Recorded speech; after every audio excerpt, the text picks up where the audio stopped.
What we're doing right now, we are reopening them a little wider. So we have two techniques.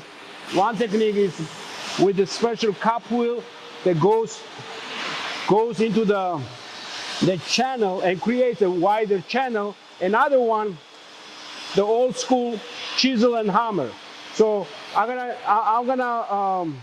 will kind of demonstrate that for you. For example, if you look around here,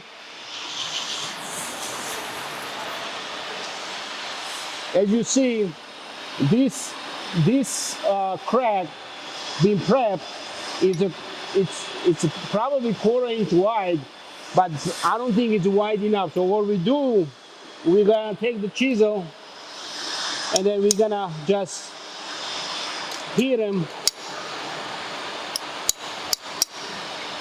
on a sharp edge to create the bigger channels, bigger cavities, to create space for aggregates and terrazzo mix all together to go in.